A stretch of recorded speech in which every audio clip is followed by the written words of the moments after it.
Welcome back दोस्तों, एक बार फिर से आपका स्वागत है हमारे YouTube channel NC campus Shahnia में। दोस्तों, we are going to study about the geography. तो नाउ स्टार्टेड।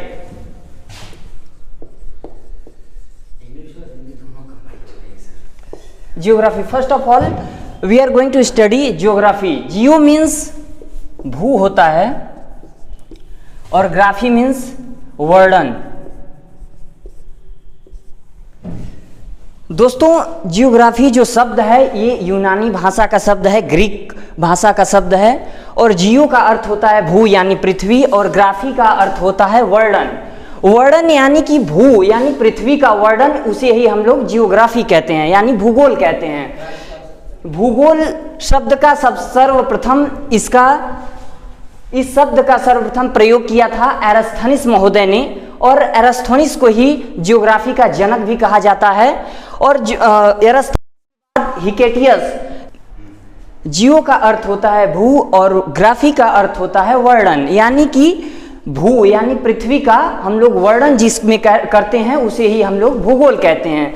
भूगोल का शब्द सर्वप्रथम दिया था एरास्थनीज ने, और कई जगह आप लोगों को पढ़ने को मिलेगा कि एरास्थनीज को ही भूगोल का जनक यानी पिता भी कहा जाता है। लेकिन वास्तविक तौर पर देखा जाए तो हिकेटियस महोदय को ही जियोग्राफी का जनक यानी पिता कहा जाता है। दोस्तों, जियोग्राफी जैसे कि जियो का अर्थ होता है भू, यानी इसमें तीन प्रकार के हम लोग चीजों का वर्णन करते हैं। जैसे एक होता है जियोग्राफी और ये जियोइड, और एक जियोमेट्रिया की बात करते हैं। यानी कि जियोग्राफी में हम लोग भू आकृति यानी भूगोल का अध्ययन करते हैं, और जियोइड का मतलब हम लोग पृथ्वी के जो ऊपरी परत यानी इसके जो भूपटल है उसके बारे में हम लोग जियोइड की बात करते हैं। जो अंडाकार जिसको आकार हम लोग जिसका एक ओवल शेप की बात करते हैं। और जियोमेट्रिया जो है, जियोमेट्रिया में हम लोग भू आकृति के मापन की बात करते हैं। तो आज हम लोग जियोग्राफी में स्टार्ट करेंगे, एक चैप्टर है नदी तंत्र यानी ड्रेनेज सिस्टम।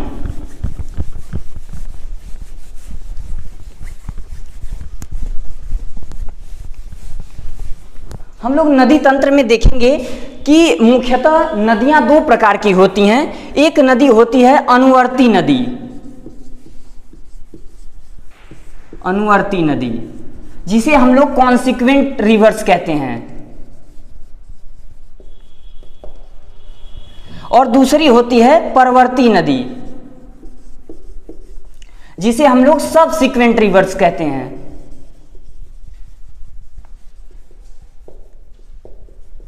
फ्रेंड्स, हमारे भारत में नदियां दो प्रकार की पाई जाती हैं। एक हिमालयी नदियां होती हैं और दूसरी प्रायद्वीपीय नदियां होती हैं।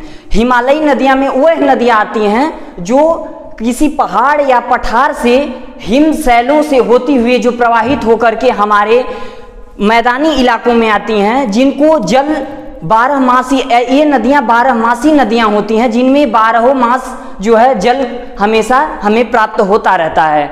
इन नदियों में वर्षा का जल होता है, और जो बर्फ पिघलते हैं वो जो जल होता है वह भी जल होता है। और जो प्रायद्वीपीय नदियां होती हैं यह मुख्यतः दक्षिण भारत की नदियां होती हैं, जो हमारी प्रायद्वीपीय नदियां। सबसे पहले हम लोग द्वीप और प्रायद्वीप की भी इसमें चर्चा करेंगे।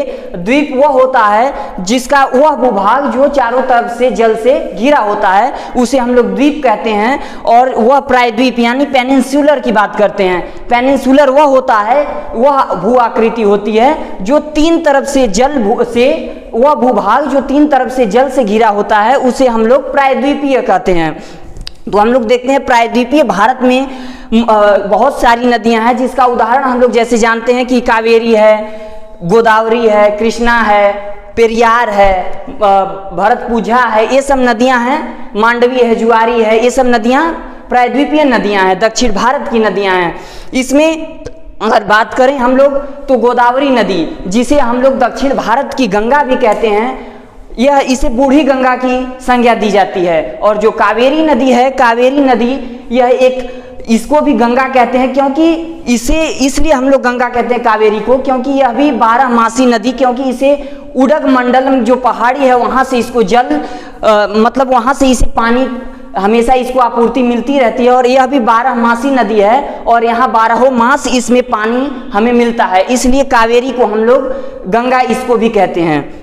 दोस्तों अगर बात करें हम लोग नॉर्थ इंडियन जो हिमालयी नदियां हैं, हिमालयी नदियां में हम लोग चर्चा करेंगे हमारे भारत की सबसे लंबी नदी गंगा नदी की। गंगा नदी तंत्र जो भारत की सबसे बड़ी नदी तंत्र है, गंगा नदी की पूरी लंबाई 2525 किलोमीटर है, 2525 किलोमीटर है। गंगा नदी हमारे भारत के 5 राज्यों से होकर के प्रवाहित होती है, जिसमें पहला राज्य है उत्तराखंड, उत्तराखंड, दूसरा है उत्तर प्रदेश,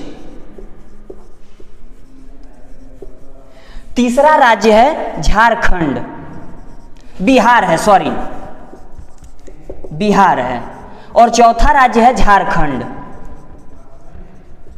और 5वां राज्य है वेस्ट बंगाल यानी पश्चिम बंगाल। दोस्तों अब हम लोग बात करेंगे कि ये जो 5 राज्यों से होकर के बहती है गंगा नदी, गंगा नदी का नाम पहले गंगा कहाँ से पड़ता है?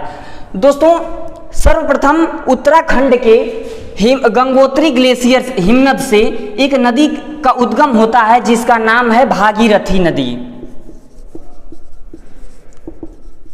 भागीरथी नदी। वहीं बद्रीनाथ से एक नदी निकल करके आती है अलकनंदा, और जब यह भागीरथी और अलकनंदा जहां पर इनका संगम होता है एक प्रयाग का निर्माण करती हैं और उस प्रयाग को हम लोग नाम देते हैं देवप्रयाग, और देवप्रयाग से फिर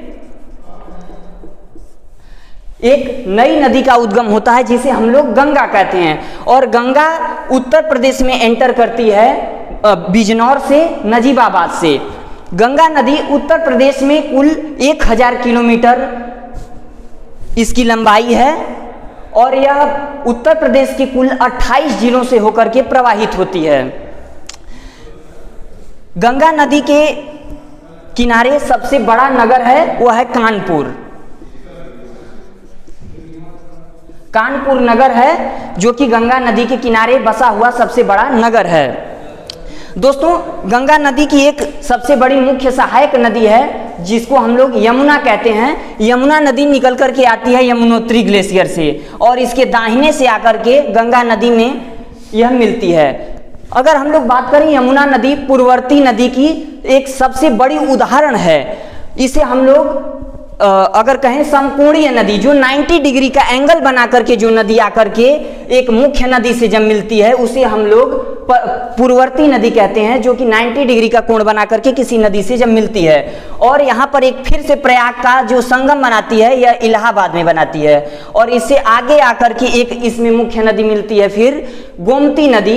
गोमती नदी के किनारे मुख्य शहर सुल्तानपुर, लखनऊ, जौनपुर और बनारस और गाजीपुर का यह बॉर्डर बनाते हुए ये गंगा नदी में आकर के मिल जाती है। इसकी कुल लंबाई 1000 किलोमीटर है। यह पीलीभीत जिले के फुलहर लेक से निकलती है गोमती नदी और यह गंगा नदी यहाँ से बढ़ते हुए उत्तर प्रदेश के बलिया जिले से बाहर चली जाती है और यह बिहार में जाती है।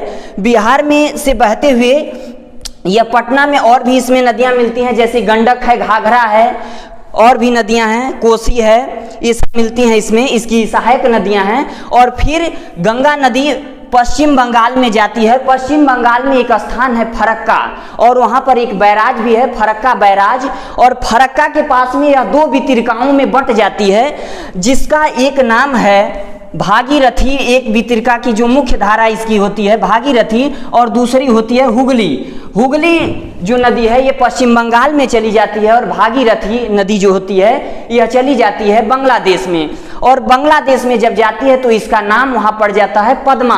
और पद्मा नदी फिर मिलती है किससे? जमुना से, और जमुना और पद्मा का जब मिलन होता है तो एक तीसरी नदी और बनकर के आती है जिसका नाम है मेघना नदी। ओके, मेघना नदी जब जाती है तो मेघना नदी जाकर के बे ऑफ बंगाल में, बंगाल की खाड़ी में जाकर के मिल जाती है।